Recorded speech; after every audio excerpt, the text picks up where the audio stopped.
Sir Haryana में जो farmer जिसमें एक एसडीएम लेवल का ऑफिसर है या कलेक्टर लेवल, वो पुलिस से कह रहा है कि मार के सर फोड़ दो इन लोगों का, मार के सर फोड़ दो अगर यहां पर आएंगे। क्या कर रही है खत्तर बीजेपी की सरकार? वहां पर सर फोड़ देंगे मारकर आप किसानों का? ये आप उनसे ऐसा ट्रीट करेंगे? वो इंसान ही है, कोई है जानवर है वो लोग? क्या मार मार के सर फोड़ दिया उन लोगों का? क्या कर रहे हैं लोग? क्या राइट टू प्रोटेस्ट नहीं है? भारत के संविधान में राइट टू प्रोटेस्ट एक फंडामेंटल राइट है। आप मार के सर फोड़ देंगे? कितनों का सर फोड़ेंगे आप? जब इलेक्शन आएगा जनता आपका सर फोड़ देगी। जब क्या करेंगे आपके खिलाफ वोट डालकर? तो ये बहुत गलत हो रहा है, ये जुल्म हो रहा है और मैं इसका कंडेम करता हूं जो पुलिस ने लाठीचार्ज वहां पर किया। 4 महीने बचे हैं 2021 के, उसके बाद 2022 का वह साल आएगा जिसका इंतजार 5 साल से हो रहा है। 2016 में मोदी सरकार ने कहा था कि 2022 तक किसानों की आमदनी दुगनी हो जाएगी। कहां तो सरकार और किसानों को 4 महीने बाद दोगुनी होने वाली आमदनी के हिसाब लगाने में व्यस्त होना चाहिए। इंडिया गेट के आसपास एक घड़ी लगी होनी चाहिए जिस पर हर दिन की कमाई का काउंटर बताया जाता हो कि आज किसानों की आमदनी इतनी हो गई है। 31 दिसंबर 2021 की रात 12 बजते ही किसानों की कमाई इतनी हो जाएगी, दुगनी हो जाएगी। लेकिन इसकी जगह किसानों पर लाठियां बरसने लगती हैं, उनके सर और पांव पर पुलिस की लाठियों की गिनती होने लगती है। एक बंदा नहीं जाना चाहिए, मेरे पास आया नहीं है, और अगर गया तो उसका सर फुटा होना चाहिए।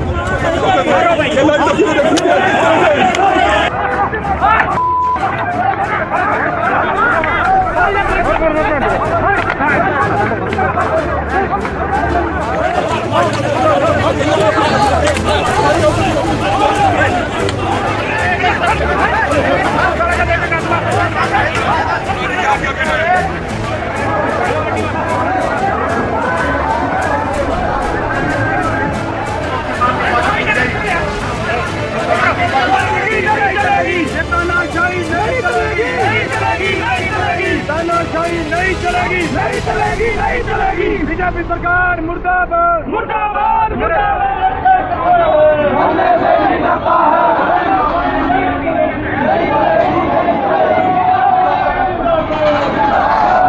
बहुत जल्द एक मजबूत काल की जरूरत है। ये हरियाणा की आवाज है, हरियाणा की मांग है।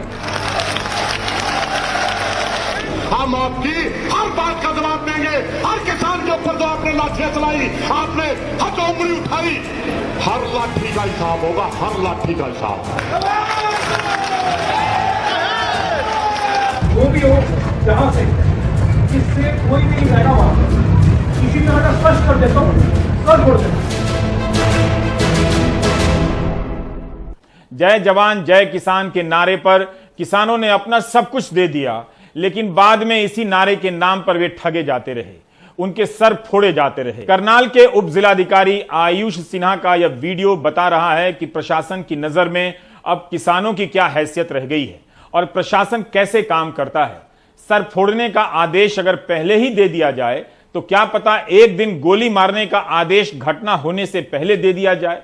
हर अफसर आईएएस बनने पर जनता की सेवा की बात करता है। कई अफसर जनता बनकर जनता की सेवा करते भी हैं, लेकिन यह भी सच है कि कुछ अफसर सर फोड़ने और थप्पड़ मारने के काम आ जाते हैं। सुप्रीम कोर्ट के बयान को 10 दिन भी नहीं हुए कि पुलिस के अधिकारी अपने पॉलिटिकल मास्टर को खुश करने में लगे हैं। सत्ता में पावर की पुड़िया सबको बढ़ती है। इसके लिए अफसर चाहें तो किसी बेकसूर को आतंकवादी बनाकर वर्षों जेल में डाल दें, कुछ नहीं बिगड़ता उनका, या किसी का सर फोड़ दें, उसके स्टेटस पर कोई आंच नहीं आती है। किसानों का सर अब एक नया टारगेट है। पहले पांव को टारगेट किया गया जब उनके चलने के रास्तों पर कांटे और कीले गाड़ दी गईं। पिछले साल नवंबर की ठंड में पंजाब से किसानों का जत्था दिल्ली की तरफ चला, तब भीषण ठंड में उन पर पानी की बौछारें की गई थी। पूरे रास्ते में सीमेंट के बड़े बड़े बोल्डर क्रेन की मदद से रख दिए गए। इन भारी भरकम बैरिकेड को हटाना आसान नहीं था। उसके बाद कंटेनर लगा दिए गए, बड़े बड़े गड्ढे खोद दिए गए जिनमें कूदना और निकलना मुश्किल हो जाए। इसके बाद भी किसान आगे बढ़े तो उन्हें लाठियों से घेर कर मारा गया। राज्यों के बॉर्डर सील कर दिए गए। यह तस्वीर किसान आंदोलन की प्रतीक तस्वीर बन गई। किसान जब दिल्ली की सीमा पर पहुंच गए तब भी उनके लिए कोई दिन आसान नहीं रहा।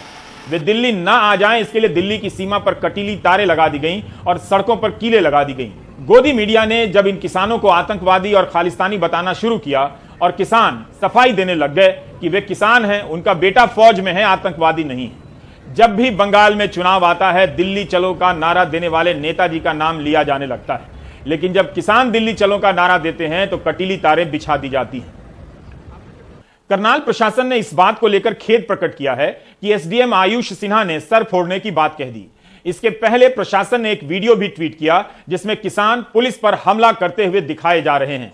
किसानों को एक बात याद रखनी होगी कि हिंसा की कोई भी कार्रवाई उनके आंदोलन को नुकसान करेगी, प्रशासन को मजबूत दलीलें देगी। लेकिन क्या इसी तर्ज पर प्रशासन अपने हिंसा को याद रखता है, छिपा सकता है? डीसी निशांत यादव और एसपी गंगाराम पूनिया ने कहा कि पुलिस पर भी पत्थर फेंके गए, 13 पुलिसकर्मी जख्मी हुए हैं। उन्होंने कहा कि किसानों के खिलाफ मिनिमम बल प्रयोग हुआ है। एसडीएम का वीडियो तो काफी पहले का है जिसमें वे सड़ फोड़ने की बात कर रहे हैं। करनाल के उपायुक्त निशांत यादव ने एसडीएम के शब्दों पर खेद प्रकट किए हैं। प्रशासन की सफाई मामले को और उलझा रही है। सबूत बन जा रही है कि एसडीएम ने सर फोड़ने के आदेश दिए थे। जो उनका उद्देश्य था, इंटेंशन था, वो कहीं गलत नहीं थी, क्योंकि वो जो हमारा नाका था जहां पे उनकी ड्यूटी थी करनाल में, जो वेन्यू है उसके पास सिटी में रेलवे रोड पे, वो जो प्रोग्राम वेन्यू है उससे थोड़ा ही दूर था और वो हमारा आखिरी नाका था। सबसे पहला नाका तो बस्ताड़ा टोल पे हो गया, फिर नमस्ते चौक पे हो गया और तीसरा नाका ये था। तो उन्होंने फोर्स को ये बताया कि भाई जो भी लोग प्रोटेस्टर्स यहां तक पहुंच जाएंगे, इसका मतलब वो ऑलरेडी 2 नाके तोड़ के आ चुके होंगे। और चूंकि जो 2 नाके तोड़ के आ गया है, हाईवे जाम करके आया है, वो ऑलरेडी उसने लो को तोड़ दिया है और आगे प्रोग्राम चल रहा है। अगर हमारे नाके से भी वो आगे निकल गए तो वैंडलिज्म करेंगे, तोड़फोड़ करेंगे, लूटपाट करेंगे वेन्यू की। इसलिए हमें की कीमत पर यहां से प्रोटेस्टर्स को बाहर आगे नहीं जाने देना है। हमें उनको रोकना है, समझाना है, बातचीत करनी है और फिर भी कोई ना माने तो बल प्रयोग करना है, डंडे मारना।